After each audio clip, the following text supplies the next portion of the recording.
जय शिवराय मित्रांनो, आत्ता वाजलेले आहेत 9. तारीख आहे 28 सप्टेंबर 2024.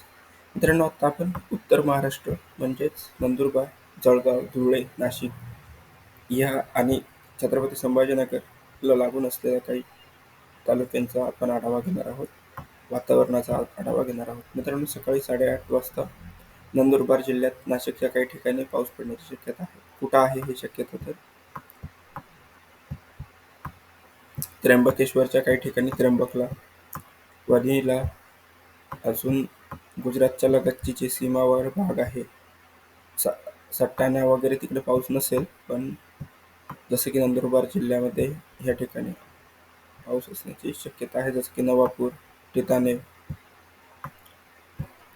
पिंपळणे, साक्री या ठिकाणी सकाळी एकदम हलक्या स्वरूपाचा पाऊस. तर हा पाऊस पुढे वाढेल का हे बघूया आपण.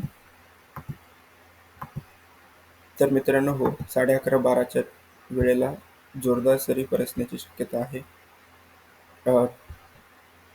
याच्यामध्ये जळगाव जिल्ह्यापर्यंत हे पुढे वाढतंय. धुळे, नंदुरबार पूर्ण कव्हर होतंय.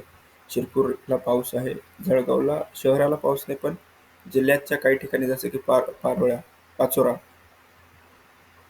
चाळीसगाव या ठिकाणी पाऊस असेल. इकडे बघू शकतो मित्रांनो आपण, सटाण्याला, साक्रीला, नवापूरला पाऊस आज आहे. इकडे दमण, दीव, वलसाड, सिल्वासाला पण पाऊस खूप जोराचा चालू आहे मित्रांनो.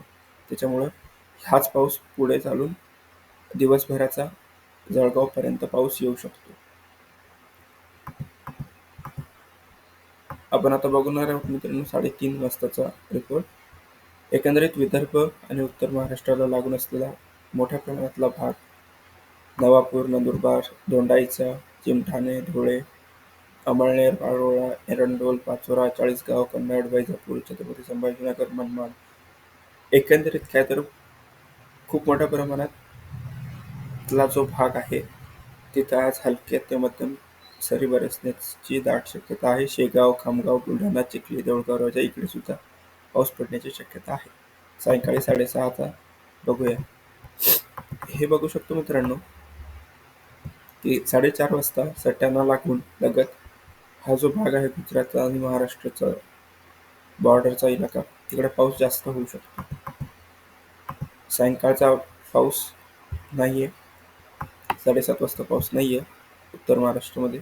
काही ठिकाणी पडणार आहे, पण त्या हलक्या सरीच असतील. खूप जोरामध्ये पाऊस नसेल, पण 5 वाजेपर्यंत आज दिवसामध्ये पाऊस आहे. ही होती 28 तारखेचा रिपोर्ट.